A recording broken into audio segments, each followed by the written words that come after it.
सुमन arts classes में आप सभी का स्वागत है। हम लोग इस यूट्यूब चैनल के माध्यम से बिहार बोर्ड क्लास 9 से 12 के आर्ट्स स्टूडेंट्स के लिए बेहद उपयोगी ये यूट्यूब चैनल है। इस पर हम लोग history, geography, polity, economics, sociology, इस तरह का जितना भी सब्जेक्ट है उसका मोस्ट इम्पॉर्टेंट क्वेश्चन जो कि एग्ज़ाम में निश्चित रूप से प्रश्न वहाँ से देखने के लिए मिलता है उसको लेकर आते रहते हैं। तो आज इसी क्रम में हम लोग हिस्ट्री के वैसे प्रश्न लाए हैं जो पिछले कई एग्जाम में प्रश्न पूछा गया था। उस प्रश्न के साथ साथ में हम आप लोगों को एक्स्ट्रा प्रश्न भी उसमें बताएंगे ताकि आने वाले दिनों में एग्जाम में बैठेंगे तो निश्चित रूप से आप प्रश्न का सही उत्तर करके आ सकते हैं। तो वीडियो शुरू करते हैं, आप लोगों को अंत तक बने रहना, ठीक है। देखिए सवाल है, संयुक्त राष्ट्र संघ की स्थापना कब हुई थी। प्रश्न क्या है कि संयुक्त राष्ट्र संघ यानी यूएनओ की स्थापना यानी यूनाइटेड नेशन ऑफ ऑर्गेनाइजेशन जिसकी स्थापना होती है 24 अक्टूबर 1945 को। संयुक्त राष्ट्र संघ की स्थापना कब होती है? 24 अक्टूबर 1945 को। इसलिए प्रत्येक वर्ष 24 अक्टूबर को यूएनओ डे यानी संयुक्त राष्ट्र संघ दिवस के रूप में भी मनाया जाता है। यूएनओ डे प्रत्येक वर्ष कब मनाया जाता है? 24 अक्टूबर को। 24 अक्टूबर 1945 को यूएनओ यानी कि संयुक्त राष्ट्र संघ की स्थापना हुई थी। प्रश्न यही पूछ रहा था संयुक्त राष्ट्र संघ की स्थापना कब हुई थी? 24 अक्टूबर 1945। और यहाँ पर देखिए ऑप्शन बी में 24 अक्टूबर 1945 है, इसलिए इस प्रश्न का जो सही आंसर हो जाएगा option B is the right answer, यानी संयुक्त राष्ट्र संघ की स्थापना 24 अक्टूबर 1945 को हुआ था। इसके अलावा इसमें प्रश्न बनेगा संयुक्त राष्ट्र संघ का मुख्यालय कहाँ पर। अगर मुख्यालय की बात करेगा तब न्यूयॉर्क याद रखेगा। कहाँ पर? न्यूयॉर्क। और ये न्यूयॉर्क कहाँ पर है? अमेरिका का एक बड़ा शहर है न्यूयॉर्क, यहीं पर संयुक्त राष्ट्र संघ का हेडक्वार्टर है। अगर बात किया जाएगा अंग, संयुक्त राष्ट्र संघ के कुल कितने अंग हैं? तो 6 अंग। संयुक्त राष्ट्र संघ का कुल मिला के 6 अंग है। और इसके पहले थोड़ा सा और चीज़ ध्यान रखिएगा, संयुक्त राष्ट्र संघ का मुख्यालय न्यूयॉर्क में है और इस 6 अंग में से 5 अंग का हेडक्वार्टर कहाँ पर है? न्यूयॉर्क में। एक जो है अंतर्राष्ट्रीय न्यायालय, अंतर्राष्ट्रीय न्यायालय का जो हेडक्वार्टर है यानी इसका मुख्यालय वो है दी हेग में। कहाँ पर है? दी हेग में। बाकी 5 अंग का हेडक्वार्टर कहाँ पर है? न्यूयॉर्क में। तो इसको ध्यान रखिएगा। यहाँ से प्रश्न इस तरह से आएगा, संयुक्त राष्ट्र संघ का एक मुख्य अंग है अंतर्राष्ट्रीय न्यायालय जिसका मुख्यालय कहाँ पर है? दी हेग में। दी हेग किस देश में है? तब आंसर याद रखिएगा आप लोग, नीदरलैंड के अंदर। नीदरलैंड के अंदर एक शहर है जिसका नाम है दी हेग और इसी दी हेग के अंदर में संयुक्त राष्ट्र संघ का एक प्रमुख अंग अंतर्राष्ट्रीय न्यायालय का मुख्यालय है। वैसे अगर और सब जो अंग है उनका मुख्यालय कहाँ पर है? न्यूयॉर्क, जो अमेरिका के अंदर है। संस्थापक सदस्य के बारे में बात करें, जिस समय संयुक्त राष्ट्र संघ की स्थापना हुई थी उसमें संस्थापक देशों की संख्या 51 था, लेकिन हस्ताक्षर जो हुआ था वो 50 ही देशों का हस्ताक्षर हुआ था। तो ये भी ध्यान रखिएगा। संयुक्त राष्ट्र संघ की स्थापना के समय कितने सदस्य थे? 51 सदस्य थे, लेकिन हस्ताक्षर कितने सदस्य देश का हुआ था? तो 50 का।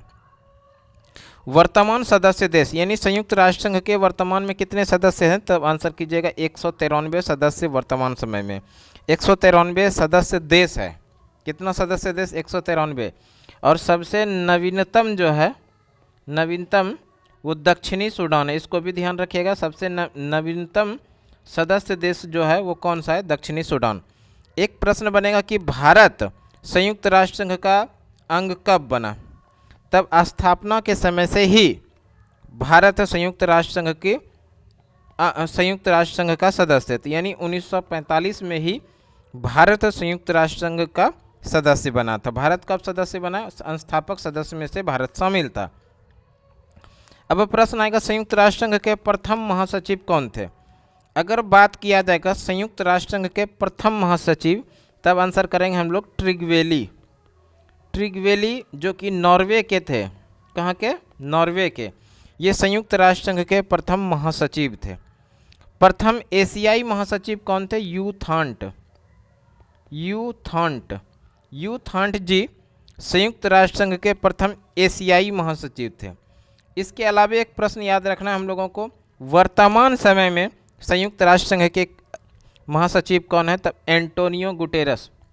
Antonio Guterres. एंटोनियो गुटेरस वर्तमान समय में संयुक्त राष्ट्र संघ के महासचिव है। इनका संबंध किस देश से है? तब इनका ध्यान रखिएगा आप लोग, पुर्तगाल से। तो ये कुछ इंपॉर्टेंट फैक्ट हो गया संयुक्त राष्ट्र संघ से संबंधित। क्या क्या प्रश्न बना एक बार फिर से हम लोग देख लीजिए। संयुक्त राष्ट्र संघ की स्थापना कब होती है? संयुक्त राष्ट्र संघ की स्थापना होती है 24 अक्टूबर 1945 को। 24 अक्टूबर को यूएनओ डे मनाया जाता है। संयुक्त राष्ट्र संघ का हेडक्वार्टर कहाँ पर है? न्यूयॉर्क में। संयुक्त राष्ट्र संघ में कुल कितने अंग हैं? 6 अंग हैं। इस 6 अंग में से एक अंग है अंतर्राष्ट्रीय न्यायालय, और इस अंतर्राष्ट्रीय न्यायालय का मुख्यालय है द हेग में। और द हेग किस देश में है? तो नीदरलैंड में। बाकी जो 5 अंग बचा, इस 5 अंग का हेडक्वार्टर कहाँ पर है? न्यूयॉर्क के अंदर। संयुक्त राष्ट्र संघ के संस्थापक सदस्य देश कितने हैं? संयुक्त राष्ट्र संघ के संस्थापक सदस्य देश की बात करें तो 51 संस्थापक सदस्य देश है। हस्ताक्षर कितने देशों का हुआ था? 50 देशों का हस्ताक्षर हुआ था। वर्तमान सदस्य देश यानी संयुक्त राष्ट्र संघ के वर्तमान में कितने सदस्य देश हैं? वर्तमान में सदस्य देशों की संख्या 193, और सबसे नवीनतम सदस्य देश है दक्षिणी सूडान। संयुक्त राष्ट्र संघ का भारत सदस्य कब बना? तब आंसर करेंगे 1945, यानी संस्थापक सदस्य में भारत भी शामिल था। प्रथम महासचिव कौन थे? ट्रिगवेली। ट्रिगवेली जो कि नॉर्वे के रहने वाले थे, ये संयुक्त राष्ट्र संघ के प्रथम महासचिव बने थे। वर्तमान समय की बात किया जाए कि वर्तमान समय में महासचिव कौन है? तब एंटोनियो गुटेरस, जो कि पुर्तगाल का रहने वाला है, ये वर्तमान समय में संयुक्त राष्ट्र संघ के महासचिव हैं। प्रथम एशियाई महासचिव कौन थे? यूथांड थे। तो ये कुछ एक्स्ट्रा क्वेश्चन हो गया। अगला प्रश्न देखिए, भक्ति आंदोलन की शुरुआत किसने किया था? सीधा सा सवाल है, भक्ति आंदोलन से संबंधित। भक्ति आंदोलन की शुरुआत किसने किया था? वैसे भक्ति आंदोलन की शुरुआत अकॉर्डिंग टू ऑप्शन जाएंगे तो हम लोगों को जाना होगा रामानुजाचार्य। भक्ति आंदोलन की शुरुआत किसने किया था? रामानुजाचार्य। और यहाँ पर देखिए रामानुजाचार्य जो है ऑप्शन बी में है, तो प्रश्न का सही आंसर जो हो जाएगा वो क्या हो जाएगा? Option B is the right answer. अगर थोड़ा सा एक्स्ट्रा बात कर ले हम लोग भक्ति आंदोलन से संबंधित, भक्ति आंदोलन की शुरुआत जो हुई थी वो मुख्य रूप से दक्षिण भारत में हुआ था। भक्ति आंदोलन की शुरुआत कहाँ से हुआ था? दक्षिण भारत से। यहाँ पर प्रश्न बनेगा कि दक्षिण भारत से उत्तर भारत भक्ति आंदोलन का लाने का श्रेय किसको जाता है? यानी दक्षिण भारत में जब भक्ति आंदोलन की शुरुआत हुआ तो इस भक्ति आंदोलन को दक्षिण भारत से उत्तर भारत में किसने लाया? तब हम लोग आंसर करेंगे शंकराचार्य, रामानुजाचार्य, कबीरदास। इन सभी संतों के सहयोग से, यानी किसका किसका? शंकराचार्य, रामानुजाचार्य और कबीरदास जैसे संतों के सहयोग से भक्ति आंदोलन दक्षिण भारत से उत्तर भारत में लाया गया। शंकराचार्य आंसर रहेगा तो ऑप्शन रहेगा आंसर करेंगे। रामानुजाचार्य ऑप्शन में था यहाँ, तो ऑप्शन हम लोग किए। कबीरदास अगर रहेगा तो ऐसा जो भी ऑप्शन रहेगा इसके अकॉर्डिंग हम लोग करेंगे। इसके अलावा थोड़ा ध्यान रखिएगा, ये जो भक्ति आंदोलन है, भक्ति आंदोलन मुख्य रूप से अलवार क्या था ये बताते। अलवार और नैनार संतों के द्वारा शुरू किया गया था। यानी अलवार और नैनार संतों के द्वारा दक्षिण भारत में इस भक्ति आंदोलन की शुरुआत किया गया था। अलवार क्या है इसके बारे में भी समझ लीजिए। अलवार जो है दक्षिण भारत में भगवान विष्णु के जो उपासक होते थे, यानी भक्त होते थे, उसी को क्या कहा जाता था? अलवार। यहाँ से भी प्रश्न पूछा जाता है, दक्षिण भारत में विष्णु के भक्त को क्या कहते थे? अलवार कहते थे। और इस अलवार के संतों की अगर संख्या की बात किया जाए कि अलवार में संतों की संख्या कितना था, तो अलवार में संतों की संख्या 12 था। याद रखिएगा, प्रश्न इंपॉर्टेंट है। दक्षिण भारत में भगवान विष्णु के उपासक को क्या कहते थे? अलवार कहते थे। और इस अलवार संतों की संख्या कितना था? 12। उसी तरह से दक्षिण भारत में भगवान विष्णु के जो उपासक होते थे, यानी भगवान विष्णु के जो भक्त होते थे, उसको क्या कहते थे, उसको नैनार कहते थे। ये नैनार ध्यान रखिएगा। नैनार क्या हुआ, दक्षिण भारत में भगवान शिव के जो भक्त होते थे, भगवान शिव के उपासक होते थे, उसको क्या कहते थे, नैनार। और नैनार संतों की संख्या कितना था, 63। इसको भी ध्यान रखिएगा। दक्षिण भारत में भगवान शिव के उपासक नैनार होते थे, जिसकी संख्या कितना था, 63 था। अगला प्रश्न देखते हैं। अगला प्रश्न जो पूछा गया है, भारत का नेपोलियन किसे कहा जाता है। बेहद इंपॉर्टेंट प्रश्न है। भारत का जो नेपोलियन कहा जाता है वो समुद्रगुप्त को कहा जाता है। और यहाँ पर देखिए समुद्रगुप्त ऑप्शन बी में है, तो प्रश्न का जो सही आंसर हो जाएगा option B is the right answer, यानी समुद्रगुप्त को भारत का नेपोलियन कहा जाता है। अगर इसके बारे में और थोड़ा समझ लीजिए, भारत का नेपोलियन समुद्रगुप्त को कहा जाता है, ये सर्वप्रथम किसने कहा था, ऐसा भी प्रश्न आ सकता है। तब जो हम लोग करेंगे विसेंट अय्यर। ध्यान रखिएगा, भारत का जो नेपोलियन है ये किसे कहा जाता है, विसेंट स्मिथ। इसको ध्यान रखिएगा, विसेंट स्मिथ। इसी विसेंट स्मिथ ने सर्वप्रथम समुद्रगुप्त को भारत का नेपोलियन कहा था। सर्वप्रथम किसने कहा था, विसेंट स्मिथ। इसके अलावा अगर हम लोग समुद्रगुप्त के बारे में बात करें तो ये गुप्त वंश का सबसे प्रभावशाली शासक माना जाता है। किस वंश से संबंधित है, गुप्त वंश का सबसे प्रभावशाली शासक कौन था, समुद्रगुप्त। और इसी समुद्रगुप्त के दरबारी कवि थे जिसका नाम है, यहाँ पर हम लिख दे रहे हैं, समुद्रगुप्त के दरबारी कवि कौन थे, दरबारी कवि जो थे समुद्रगुप्त के दरबारी कवि थे हरिसेन।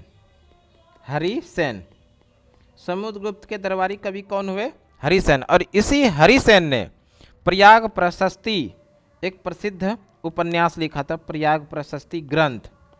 प्रयाग प्रशस्ति ये कितनी बार एग्जाम में पूछा गया है, प्रयाग प्रशस्ति के लेखक कौन है, तब हम लोग आंसर क्या करेंगे, हरिसेन। और ये हरिसेन समुद्रगुप्त के दरबारी कवि थे, है ना। तो इसको थोड़ा ध्यान रखिएगा। प्रयाग प्रशस्ति की रचना किसने किया था, हरिसेन ने। हरिसेन किसके दरबारी कवि थे, समुद्रगुप्त के। और इसी समुद्रगुप्त को कविराज के रूप में भी जाना जाता है, कविराज। तो यहाँ से प्रश्न पूछा जाएगा, कविराज के उपनाम से किसको जाना जाता है, तो हम लोग क्या आंसर करेंगे, समुद्रगुप्त। समुद्रगुप्त का जो शासन काल रहा था वो 335 ईस्वी से 375 ईस्वी तक इनका शासन काल रहा था, यानी कि गुप्त वंश के शासक के रूप में इनका जो शासक रोल रहा वो 335 ईस्वी से लेके 375 ईस्वी तक। इस समुद्रगुप्त ने दक्षिण भारत के 12 शासकों को हराया था। दक्षिण भारत के 12 शासकों को हराया था, 12 शासकों को हराया था, इसलिए इसको दक्षिणापथ कहा गया। क्या कहा गया था, दक्षिणापथ। यहाँ से प्रश्न आता है समुद्रगुप्त को दक्षिणापथ क्यों कहा जाता है, तब हम लोग आंसर करेंगे क्योंकि दक्षिण भारत के इन्होंने 12 शासकों को, 12 राजाओं को हराया था, इसलिए इसको दक्षिणापथ कहा जाता है। साथ ही साथ इसको उत्तरापथ भी कहा जाता है। उत्तरापथ क्यों कहा जाता है, क्योंकि उत्तर भारत के इन्होंने 9 शासकों को हराया था, 9 शासकों को हराया था, इसलिए इसको क्या कहा जाता है, उत्तरापथ भी कहा जाता है। उत्तरापथ कहा जाता है। ये स्पेलिंग पे थोड़ा ध्यान रखिएगा, उत्तरापथ कहा जाता है। उत्तर भारत के 9 शासकों को हराया था समुद्रगुप्त ने, इसलिए इसको उत्तरापथ कहा गया था। और इसी समुद्रगुप्त ने दक्षिण भारत के 12 शासकों को हराया था, इसलिए इसको क्या कहा गया था, दक्षिणापथ। आगे इसी में थोड़ा सा और डिटेल है। समुद्रगुप्त की उपलब्धियों के कारण ही गुप्त वंश का शासन काल को स्वर्ण युग के नाम से, यानी स्वर्ण काल के नाम से जाना जाता है। यानी समुद्रगुप्त का जो उपलब्धि है बहुत बड़ा उपलब्धि था, जिसके कारण कि गुप्त वंश को कहा जाता है, स्वर्ण काल के नाम से भी जाना जाता है। अगला प्रश्न देखिए क्या है। अगला प्रश्न दिया गया है, चंद्रगुप्त मौर्य के दरबार में कौन आए थे। सीधा सा सवाल है कि चंद्रगुप्त मौर्य जो कि मौर्य वंश के संस्थापक हैं, चंद्रगुप्त मौर्य मौर्य वंश के संस्थापक हैं, मौर्य वंश के संस्थापक। मौर्य वंश के संस्थापक कौन है? चंद्रगुप्त मौर्य। और इसी चंद्रगुप्त मौर्य के दरबार में कौन आए थे? तो यहाँ पर देखिए 4 ऑप्शन है, जिसमें से कि चंद्रगुप्त मौर्य के दरबार में आए थे, वो आए थे मेगास्थनीज। मेगास्थनीज ऑप्शन बी में, तो प्रश्न का सही आंसर हो जाएगा ऑप्शन बी। मेगास्थनीज यूनान के एक शासक थे, यूनान। इसी यूनान का एक शासक था जिसका नाम है Seleucus Nicator. Seleucus Nicator, Seleucus Nicator. और इसी सेल्यूकस निकेटर का राजदूत था कौन? मेगास्थनीज, जो चंद्रगुप्त मौर्य के दरबार में आए थे। तो इसको ध्यान रखिएगा, चंद्रगुप्त मौर्य के दरबार में कौन आए थे? मेगास्थनीज। और ये मेगास्थनीज कहाँ से आए थे? यूनान के एक शासक थे जिसका नाम है सेल्यूकस निकेटर। और इसी सेल्यूकस निकेटर का राजदूत था मेगास्थनीज, जो कि चंद्रगुप्त मौर्य के दरबार में आए थे। इसी मेगास्थनीज ने एक प्रसिद्ध पुस्तक लिखा जिसका नाम है इंडिका। इंडिका।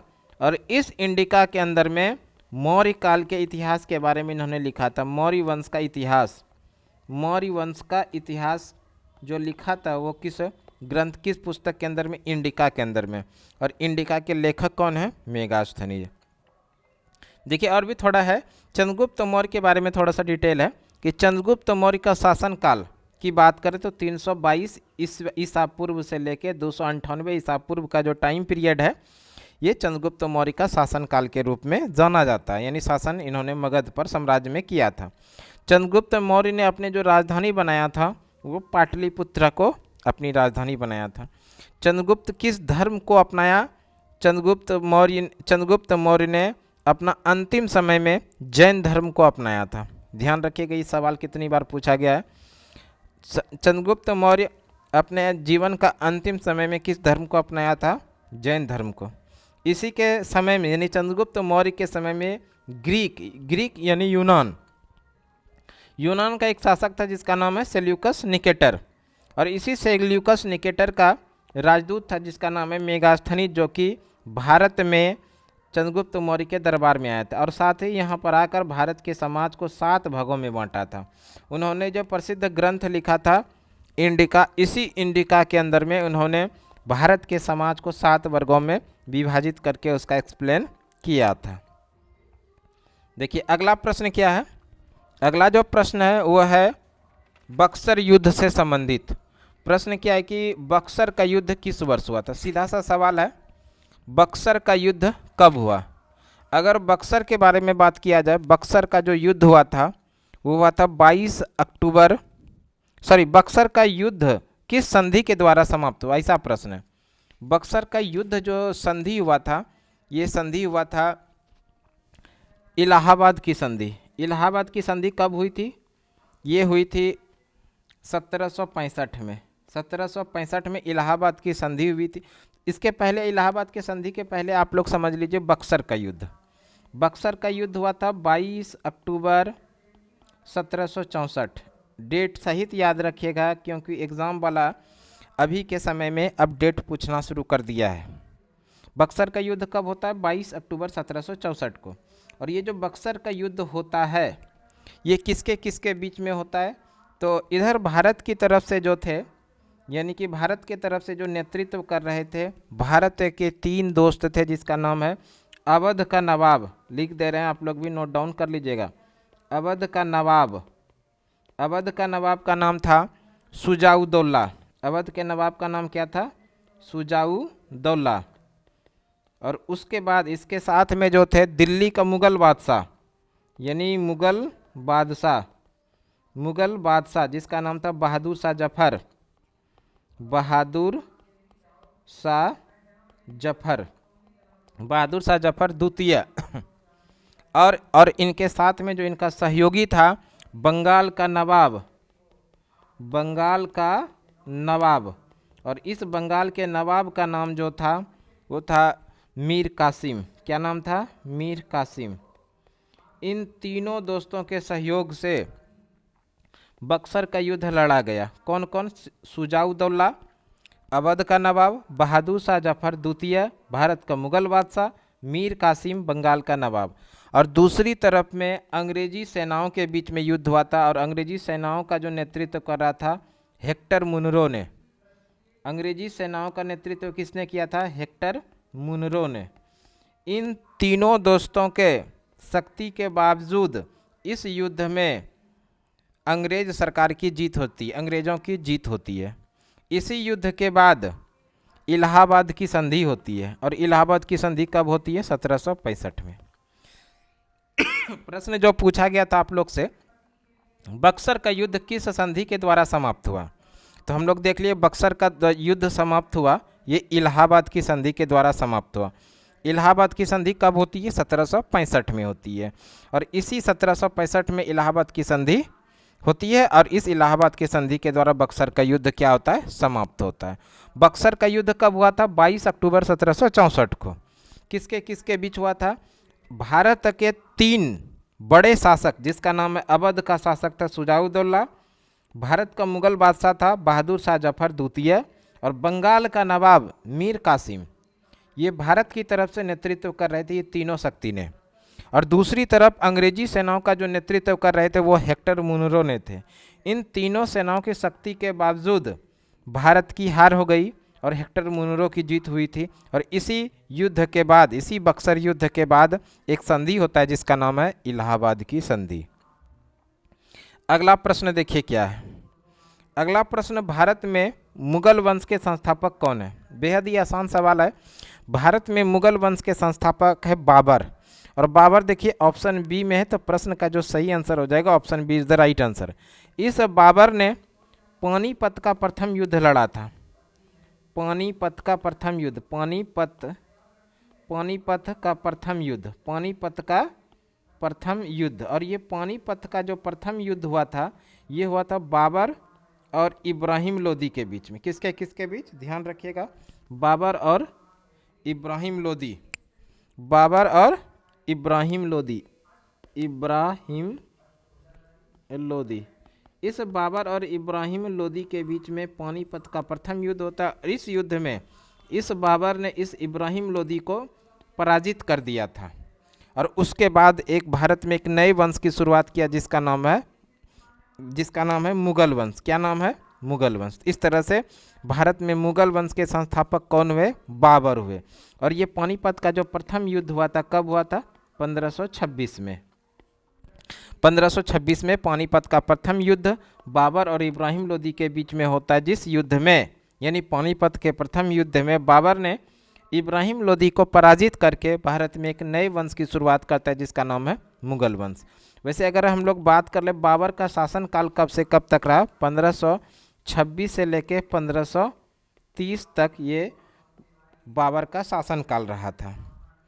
देखिए अगला प्रश्न जो है, इंद्रप्रस्थ किस महाजनपद की राजधानी थी? महाजनपद के बारे में बात करते हैं। छठी शताब्दी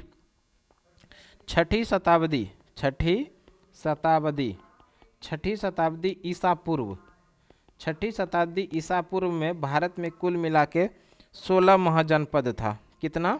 16 महाजनपद। इस 16 महाजनपद में से एक महाजनपद था इंद्रप्रस्थ। और इंद्रप्रस्थ किस महाजनपद की राजधानी? तो ध्यान रखिएगा ये कुरु है। इसी कुरु महाजनपद की राजधानी हुआ करता था इंद्रप्रस्थ। और ये वर्तमान समय का जो क्षेत्र है वो कौन सा है? तो वो दिल्ली का क्षेत्र है। तो सीधा प्रश्न है कि इंद्रप्रस्थ किस महाजनपद की राजधानी थी? तो कुरु महाजनपद की राजधानी थी। इस अंग जनपद के बारे में बात करें, अंग जनपद की जो राजधानी हुआ करता था ये कहाँ पर? तो चंपा। भागलपुर के अंदर एक चंपा नगरी है, चंपानगर स्थान है। इसी चंपा जो है ये अंग महाजनपद की राजधानी हुआ करती थी। अगर बात करें मगध महाजनपद की राजधानी कहाँ थी? तो मगध जनपद की राजधानी, प्रारंभिक राजधानी राजगिरी था। मगध महाजनपद की प्रारंभिक राजधानी राजगिरी, जबकि बाद में जो बना वो पाटलिपुत्रा बना, पाटलिपुत्र। तो इस दोनों चीज़ों को ध्यान रखिएगा। प्रश्न पूछा जाएगा मगध की प्रारंभिक राजधानी कहाँ था, तब हम लोग आंसर करेंगे राजगिरी, और बाद में जो बना वो पाटलिपुत्र। कोसल की जो राजधानी था वो श्रावस्ती था, श्रावस्ती, इसको भी ध्यान रखिएगा। कोसल महाजनपद की राजधानी कहाँ थी? श्रावस्ती। थोड़ा सा और जिक्र कर लेते, ये जो महाजनपद है, ये महाजनपद का जो उल्लेख है, महाजनपद का उल्लेख महाजनपद का उल्लेख दो ग्रंथ हैं, एक बौद्ध धर्म का ग्रंथ है और इस बौद्ध ग्रंथ का नाम है अंगुत्तर निकाय। क्या नाम है? अंगुत्तर निकाय। अंगुत्तर निकाय। और एक है जैन ग्रंथ का, जैन धर्म का एक प्रसिद्ध ग्रंथ जिसका नाम है भगवती सूत्र। भगवती सूत्र। इस दोनों ही ग्रंथों के अंदर में इस महाजनपद यानी 16 महाजनपद की चर्चा की गई है। तो ध्यान रखिएगा 16 महाजनपद की चर्चा किस बौद्ध ग्रंथ में किया गया है, तब हम लोग क्या आंसर करेंगे? अंगुत्तर निकाय। उसी तरह से प्रश्न आएगा 16 महाजनपद की चर्चा किस जैन ग्रंथ में किया गया है, तब हम लोग आंसर क्या करेंगे? भगवती सूत्र। देखिए आगे क्या है, ये जो महाजनपद है किस शताब्दी में प्रचलित था, तो हम लोग अभी पढ़े थे 6ठी शताब्दी ईसा पूर्व के अंदर। महाजनपद जो है बिहार में जनपद, 16 महाजनपद के अंदर में बिहार में कितने महाजनपद है? 3 महाजनपद है। एक तो हम लोग पढ़े मगध, और ये जो मगध महाजनपद है 16 महाजनपद में सबसे शक्तिशाली महाजनपद था। सबसे शक्तिशाली 16 महाजनपद में से सबसे शक्तिशाली महाजनपद, 16 महाजनपद में से सबसे शक्तिशाली महाजनपद कौन सा था? मगध। और इस मगध की प्रारंभिक राजधानी जो था वो राजगिरी था और बाद में जो राजधानी बना वो पाटलिपुत्रा बना है। अंग महाजनपद की राजधानी कहाँ थी? तब हम लोग आंसर करेंगे चंपा। और एक और बिहार के अंदर में महाजनपद है जिसका नाम है वजी, जिसकी राजधानी कहाँ है? वैशाली। एक प्रश्न इसमें ध्यान रखिएगा, दक्षिण भारत का एक महाजनपद, एकमात्र महाजनपद कौन सा है? तो वो है अस्मक, जिसकी राजधानी हुआ करता था पोतली। ये प्रश्न कितनी बार एग्जाम में देखने के लिए मिला है? दक्षिण भारत का एकमात्र महाजनपद कौन सा है? अस्मक है, जिसकी राजधानी कहाँ है? पोतली। अगला प्रश्न देखिए क्या है। अगला प्रश्न है मौर्य वंश का तीसरा शासक कौन था? मौर्य वंश का, अभी हम लोग थोड़ा सा चर्चा किए थे मौर्य वंश का। मौर्य वंश की स्थापना हुआ था चंद्रगुप्त मौर्य के द्वारा। चंद्रगुप्त मौर्य ये मौर्य वंश के संस्थापक थे। इसके बाद जो आए मौर्य वंश में दूसरा शासक आया जिसका नाम है बिंदुसार, और तीसरा शासक जो हुआ वो अशोक हुआ, सम्राट अशोक। और ये जो अशोक है मौर्य वंश का सबसे महानतम शासक में से एक माना जाता है। देखिए अशोक प्रश्न में ऑप्शन बी में, तो प्रश्न का जो सही आंसर हो जाएगा option B is the right answer. देखिए मौर्य वंश के बारे में हम लोग पढ़ ही चुके। मौर्य वंश के संस्थापक कौन है? चंद्रगुप्त मौर्य। दूसरा शासक हुआ बिंदुसार और तीसरा शासक हुआ अशोक। अशोक मौर्य वंश का तीसरा शासक था। इसी अशोक ने 261 ईसा पूर्व 261 ईसा पूर्व प्रसिद्ध लड़ाई लड़ी थी जिसका नाम है कलिंग। कौन सा युद्ध? कलिंग की लड़ाई। कलिंग की लड़ाई। कलिंग की लड़ाई। और इसी कलिंग की लड़ाई के बाद अशोक ने धम्म की शुरुआत किया, यानी कि अपने जीवन में कभी भी हथियार नहीं उठाने की प्रतिज्ञा किया था। किस युद्ध के बाद? कलिंग युद्ध के बाद। और किस धर्म को अपनाया था? बौद्ध धर्म को अपनाया था। बौद्ध धर्म को अपना लिया था, ये भी ध्यान रखिएगा। अगला प्रश्न है महाभारत की रचना किस भाषा में हुई थी? महाभारत की जो रचना हुई थी ये मूल भाषा था इसका संस्कृत। और संस्कृत देखिए ऑप्शन ए में, तो प्रश्न का जो सही आंसर हो जाएगा ऑप्शन ए, यानी संस्कृत भाषा में महाभारत की रचना। अगर महाभारत की लड़ाई के बारे में बात करें, महाभारत का युद्ध जो है 18 दिनों तक चला था। 18 दिनों तक चलने वाला युद्ध था महाभारत का युद्ध। और ये महाभारत जहाँ पर जिस जगह पे हुआ था उस जगह का नाम है कुरुक्षेत्र। कुरुक्षेत्र। और ये कुरुक्षेत्र किस राज्य के अंदर है? इसको भी ध्यान रखिएगा, हरियाणा के अंदर है। अब एक सवाल और ध्यान रखिएगा, महाभारत इसके पहले कि इस प्रश्न का हम लोग आंसर पढ़े, इसके अलावा ध्यान रखिएगा आप लोगों को विश्व के अंदर में 2 बड़े महाकाव्य, 2 ही महाकाव्य है। महाकाव्य, महाकाव्य के बारे में बात करें 2 महाकाव्य है। एक है महाभारत, एक महाभारत है, और दूसरा कौन सा है? दूसरा है रामायण। रामायण। तो ये 2 महाकाव्य हैं, एक महाभारत है, दूसरा रामायण है। महाभारत के बारे में बात करें तो महाभारत के जो रचनाकार हैं वो हैं वेद व्यास जी, वेद व्यास। और रामायण के लेखक कौन है? वाल्मीकि जी। तो दोनों ध्यान रखिएगा। भारत ये महाकाव्यों की संख्या कितना है? 2। ये कौन कौन? एक महाभारत है, दूसरा रामायण। महाभारत के लेखक कौन है? वेद व्यास। और रामायण के लेखक कौन है? वाल्मीकि। प्रश्न जो पूछा गया था महाभारत की रचना किस भाषा में हुई है? महाभारत की रचना संस्कृत भाषा में हुई है और संस्कृत ऑप्शन ए में है, तो प्रश्न का सही आंसर हो जाएगा option A is the right answer. अगला जो प्रश्न है, अगला प्रश्न है गौतम बुद्ध से संबंधित यानी महात्मा बुद्ध से संबंधित। महात्मा बुद्ध का जन्म कब हुआ था? ऐसा प्रश्न पूछा गया। महात्मा बुद्ध का जन्म हुआ था 563 ईसा पूर्व। 563 ईसा पूर्व जो ऑप्शन बी में है, तो प्रश्न का सही आंसर हो जाएगा option B is the right answer. Mahatma Buddha का जो जन्म हुआ था ये 563 ईसा पूर्व कहाँ पर हुआ था? लुम्बिनी।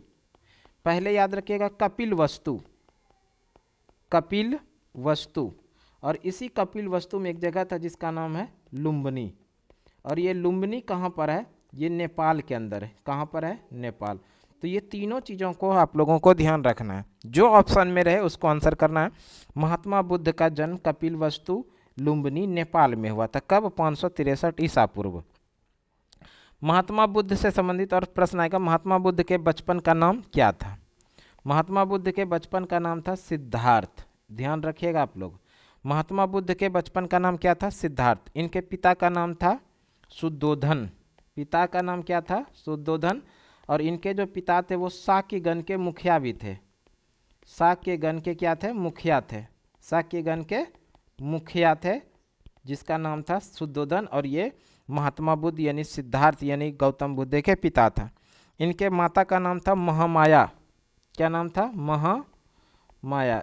गौतम बुद्ध का जब जन्म हुआ यानी सिद्धार्थ का जन्म हुआ, तो इस जन्म के 7वें ही दिन गौतम बुद्ध की माता यानी महामाया की मृत्यु होगी। तब इसका लालन पालन इसकी मौसी महाप्रजापति गौतमी ने किया था। महाप्रजापति गौतमी, महाप्रजापति गौतमी ने इनका लालन पालन किया था। महामाया जो इनकी माता थी, इनकी मृत्यु के बाद पत्नी का नाम क्या था? यशोधरा।